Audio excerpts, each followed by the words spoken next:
Hey, welcome back to the channel, my fellow weather junkies. I'm your host, meteorologist Greg Majeski, your trusted weather source here, bringing you weather without all that social media hype here on your February 1st, 2025. Let's go ahead and take a look at what we're tracking here for today, because it's going to be off to the races when it comes to the jet stream going into this new month. And boy, I'm going to tell you, with it moving so quickly across the country, it's going to be setting up some February forecast challenges. And we're going to talk about that in greater detail when we break down some of the latest model data to kind of explain that to you.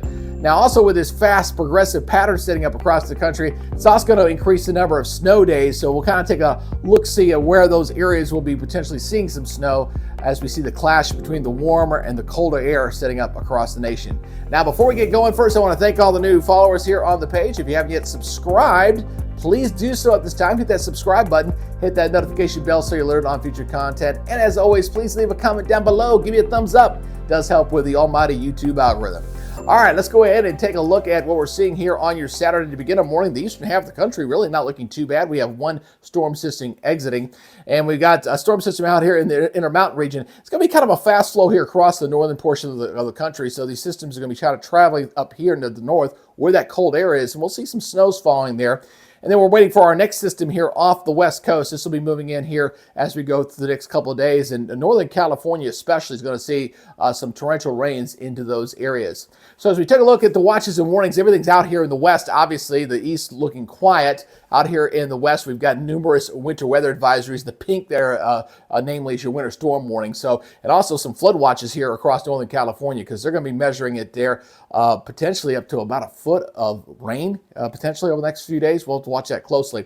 All right, but now looking at the big map here across the country, again, not bad. The real Arctic air is up into Canada. It is chilly in some spots, but not overly cold here across most of the nation. In fact, we're going to have that false spring setting up here across the deep south later this week. And it's really going to be kind of a tale of two nations depending on where this jet stream is going to be setting up here across the nation. And obviously, we got the wet weather out here on the west coast. In fact, we can go ahead and take a look at some of this wet weather here into the interior sections of California near Sacramento, seeing some heavy rains. Obviously, as you go up into the Sierra Nevada, you're getting a lot of the heavy snows that'll be moving in here as well. And with that kind of moisture coming in, boy, the west coast, they're going to be measuring it in feet, that's for sure, across many locations. Now, with this current weather pattern setting up here through the weekend, the one thing you will not have to worry about is any thunderstorm threats. In fact, I do not have any thunderstorm threats from the Storms Prediction Center, not only for today, but really through Sunday and Monday. So the next 3 days are quiet. Now, however, out there on the west coast, you guys have to watch out for this this flooding threat. Obviously, we got the flash flood watches that are up, and with that inundation, that continuous moisture flow coming in, we're going to see that heavy rains continue. So you see the yellow there showing that slight risk for flooding in this zone, and this really doesn't change much. Look at your day 2 outlook going into Sunday. It's still sitting in the same general area, and going into day 3, as we go in toward your day 3 there, you're also seeing it there kind of holding there in Northern California. So again, anybody there in Northern California, say from San Francisco going northward, needs to be on lookout, obviously, for heavy rains. Mudslides could be a problem, so please be careful and look out for that.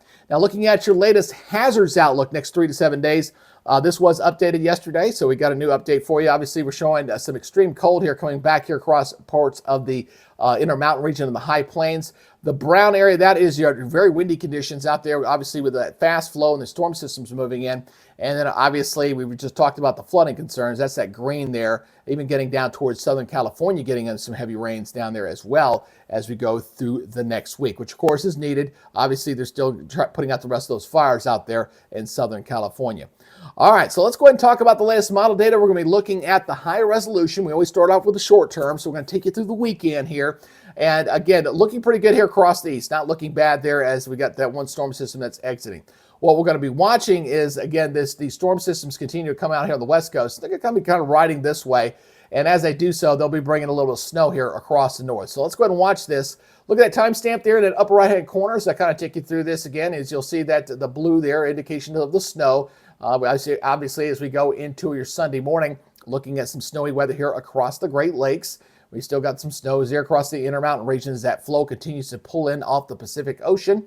And this will pull out into the northeast. A little bit of snow there going into late in the day on your Sunday. You're seeing a little bit of snow there across areas of New England. Continuing the Intermountain snows here from Wyoming back into California, as well as some rains into Nevada. So still looking a little snowy out there. And that'll be it for the rest of your weekend. So again, a lot of areas here across the southern portion of the United States looking very nice indeed here all weekend long. So let's go ahead and talk about that jet stream. You know, jet stream's what drives our weather across the nation. And I got to tell you, with the configuration that's coming out, it's really going to provide some big time forecast challenges, because any deviation in that jet stream can make a big difference. Now, what I'm starting to see evolving here is we've got jet streams that are not really working together. When we say that, they're not in phase, they're not working together. So because of that, that presents one form of the forecasting challenges. Now, what we're seeing developing here as we go into this upcoming week is we've got a very fast progressive flow here developing across the nation, all right, from west to east. So the southern tier are going to be warm. The northern tier will be kind of cold. We're still seeing some cold air from the northern branch kind of feeding into this. But again, the jet streams are not working in tandem, as you can see. You can see this cold air. I want to show you this real quick. You see this as I back this up. You still see this flow from the northern jet here feeding cold air into this. But you still got the main jet here being progressive, fast, racing from west to east across the nation. So we're still getting cold air funneling in across the northern tier. You got these little disturbances that are riding along that jet stream. So wherever they interact a little bit, that's where your snow boundaries are going to kind of set up. One thing I do not see in here right now is any potential severe weather just yet. Just not seeing any real big, dips in the jet stream that would provide tornadic events or anything like that. But it does set up some boundaries where we could see snow kind of faring up as well. So as you go all the way, even going all the way out beyond the 10-day here, going up to the 13th and 14th, you're still seeing this northern flow bringing in some of this cold air into this. There's your polar low there, but a very, again, progressive fast flow here across the nation. So, and then at the same time, we're dealing with this high pressure ridge here off the southeast coast. That's going to maybe keep the southeast from seeing a whole lot of cold air from kind of infiltrating down there. A little protection, just kind of depends on where that high sets up. And this kind of goes right up through about the 15th. So again, we're seeing injections of cold air from the polar vortex. They're not dipping down into the south.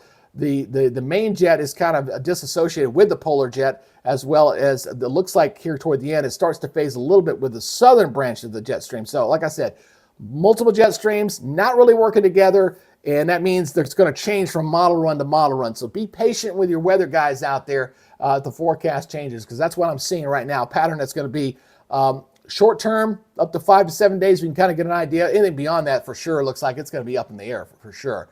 All right, so let's go talk about these weather systems here. So we're going to, again, we've got that one system here tracking it through the weekend. We talked about the snow there across the northeast. Going to see the snows across the Intermountain region pick up as well as we go through this upcoming week. Now, the big story here across the southern portion of the United States is the fact that we're going to have that false spring here across the deep south. The areas there in Texas can be pushing 80. We got 70s across the deep south. It's going to be quite warm here going to Tuesday for sure. And then we'll see, just again, you see this overrun of precipitation here charging to the north, seeing the freezing rain getting that far north. Just shows you getting kind of a warm push out of it, another cold air that'll come down behind this as we head into next weekend. So we do have a push of cold air kind of pushing into the northeast. You see that kind of moving in, heading toward the 7th. So we get some cold air back in across New England. Still mild here across the deep south. A little bit of unsettled weather with some showers there extending from Georgia, the Carolinas, back in toward Texas, and some intermountain snows across Idaho and Wyoming. So as we progress this on through, it looks like we get a storm system there kind of kicking into the northeast again, looking at some snows going into the following weekend, going into the 9th across the Great Lakes and into the northeast. We got a frontal system coming on down. This is not as sharp of a drop-off with the cold air as it was showing during earlier runs, and part of that's because of that high-pressure ridging that continues to kind of focus itself back this way. So it's kind of protecting the southeast a little bit from getting into that cold air from getting down toward the south. But again, where these boundaries are overlapping with each other, okay, that's where you start getting situations like this that keep showing up, where you're seeing the warm air kind of undercutting the colder air, and you're seeing the snows breaking out there around the 11th from areas of the northeast back toward Oklahoma. So again, and this will change. You know it will. That's for sure, that far out. But where these overlaps continue to take place, we got to watch for the potential for more snow events. So the number of snow days clearly is going up here through the next couple of weeks. That's one thing that's clearly being shown here on the model data. And we're showing these again, there's the overlapping again. There's another system doing the same thing. So we get another system here doing that. We've got the cold air charging in, overlapping the warmer air down here toward the south. and we're getting the winter precipitation going out toward the 15th. So again, that's a long range. This is 2 weeks out, but again, we're looking at forecast model trends. And right now, the model trends are going to be up and down all over the place based off the flow that we're seeing across the country. Where the jet streams are not working together, when you got the southern jet doing its thing, you got the westerlies doing its thing, you got the polar jet doing its thing, it makes forecasting a nightmare and a bit of a headache. So be patient with me as I try to take you through this here as we enter into the new month. All right, let's go ahead and talk about the rainfall totals here. Let's go ahead and take out through the 72 hours. We'll take it through the weekend here. And you can kind of see we got some, obviously, a lot of heavy rains out here on the West Coast. We just talked about that. All this is kind of exited on through here as that storm system's already moved on through. A little bit of snow there across the Northeast, obviously. And then we're going to see going out to 240. We'll see more rain here across the Midwest showing up there. Gets a few rains here across New England and parts of the Southeast. Look at these heavy rain totals across Northern California. Man, we're talking about up to 12 inches of rain, and some of the higher elevations will be measuring it in feet for sure. And we'll take this all the way out as we do see more rain there getting into Southern California as well. That'll be helpful down there. As the dry pattern across the Southwest, Arizona, New Mexico, that's been kind of holding true pretty much all winter long with the current weather pattern that we've been seeing. So let's go ahead and talk about the snow totals here. Again, we're looking at increased opportunities for this. We'll look for the weekend first. Not bad for the next 72 hours. That's for sure. We got a little bit of snow here across New England. We talked about that quick moving system moving in on Sunday. When you start seeing this white teal color, that's where we're kind of maxing out over 48 inches of snow across the West. And we're going to definitely see that continue there as we continue through into the month of February. So going out to 240, let's go take it out to 240. Obviously, we're seeing a lot more snow across New England. New England has been very, very snowy across that region most of this winter. Seeing more snow here across the higher plains, and then we're seeing this snow here maxing out the scale above 48 inches there across the Intermountain region. And we'll go ahead and take the sun out to 360 again, and then it starts picking up that overlapping feature. We'll see if this shows up on the next model data to see if this shows consistent. I'm going to say probably not. But again, we're going to watch this closely as it does appear we're going to be entering into a pattern where we'll see more cold air coming down. And again, where the air masses play bumper cars with each other, it would increase the opportunity for more snows and even getting into areas further south. Although the Southeast, I think you guys have seen y'all's big snow event for the year. I don't think we're going to see anything getting down to the Gulf Coast like we saw a week or so ago there. So that's what we're seeing there with the snowy pattern. Let's talk about the air mass. Okay, so right now, most of the country, as you can see with a lot of this reds and oranges in here, definitely running above average. And we're going to see the country kind of cut in half here a little bit as we go toward next week. Going toward Tuesday, I'm going to stop right here Tuesday. I mean, we're looking at some very, very warm weather here across the southern tier from the Carolinas back toward Texas and the Southeast. You see some of this cold air coming on in. This is very cold. This is 30-plus degrees below normal with the temperatures there coming in and out of Canada, coming in toward Montana. And looks like this will cool things down briefly. The Southeast is going to have a real hard time getting any kind of push down to the south. And again, it's because of that ridging that continues to take place coming down here. That's the way it's looking right now. So we got a little cold shot there, but you see where the cold boundary is kind of setting up there as we head toward the 8th of this week. Now, there's a cold front that's going to try to come down to the south. You see that going into the 9th. And it kind of says, not so fast. You know, it kind of hits that boundary. Boom, that's about as far south as it gets. With that because of that ridging there across the Southeast. Now, if that boundary, if that high changes at all, that'll allow the cold air to come on in. So this is subject to change. But for right now, it looks like the Southeast is going to kind of hold on to that warmth. Look at this cold boundary coming in toward the 11th and 12th. I mean, we're talking about a sharp boundary here. Very, very bitterly cold here across portions of Texas and across the high plains there. Looking very, very nippy indeed as we go toward the 11th. That's about 11 days out. And then we'll continue this all the way out here, going out toward the 13th. And you see a lot of the country getting colder here. So we're definitely seeing colder temperatures there. Still, although we're still holding on to that warm air across the Southeast with that persistent high off the coast. It just doesn't want to let the cold air in. And going out to the 15th, you see that. Staying warm here across the south. But a lot of the country here looking at temperatures looking below normal as we head deeper into the month of February. So we got some more of those polar injections. Not quite the same pattern we saw in January when it was a clear, pronounced jet stream that was diving down and kind of locking it across 2/3 of the country. This is kind of seeping in because, again, those jet streams are not working together. and that's going to make forecasting a headache. So that's my problem, not yours, right, guys? All right, let's go ahead and talk about this again. I got to go with the climate center on this one. Again, with that persistent ridgings taking place, we're going to keep the above normal temperatures here across the southeast. We're seeing the below normal here. This looks like a La Nina pattern typically. The only thing that's a little different is with the precipitation, because typically when you're in La Nina, you don't get a lot of precipitation here across the southeast.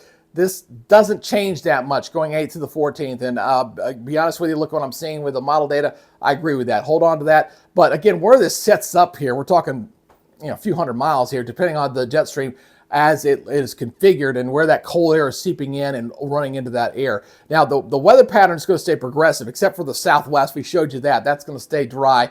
Above normal here in the west, above normal here in the east, and that continues really straight through the 14th toward Valentine's Day with this progressively fast pattern. Again, the jet stream allowing the cold air come down. We got the overrunning there taking place. We have to watch for the potential snow events if the pattern holds. Again, this jet stream configuration with the 3 jets kind of not working together, it's going to make it a nightmare headache for your weather guy. And I will do my best to try to stay on top of these changes as we go through the month of February. So again, you're going to see a lot of YouTubers, a lot of guys going to put all, they're going to go, oh, look at these big snow events. Just know that anything beyond 7 days, for sure, 5 to 7, it is definitely an extrapolation, and it's just a snapshot moment in time of what the models are showing for that one day. What I showed you today on the 1st might be completely different than what you're going to see tomorrow, because right now, the way these jet streams are set up, with them not being phased in and not really a locked in pattern for any of them, it's going to mean we're going to see the jet streams change from day to day. And like I always like to give the analogy, weather is very much like a set of dominoes. If one domino doesn't fall, anything that was projected beyond that goes right out the window. So just be patient as we go through the month of February. One thing's for sure, with the warmer air down to the south, we have to watch that jet stream very religiously, because if it gets into a deeper pattern there, of course, severe weather becomes a problem, especially for the southern portion of the United States as we go deeper into the month of February. All right, that's y'all's weather update here on your Saturday. You guys take it easy, be good, stay safe, and we will see you on the next update. Till then, y'all have a great weekend. Bye, guys.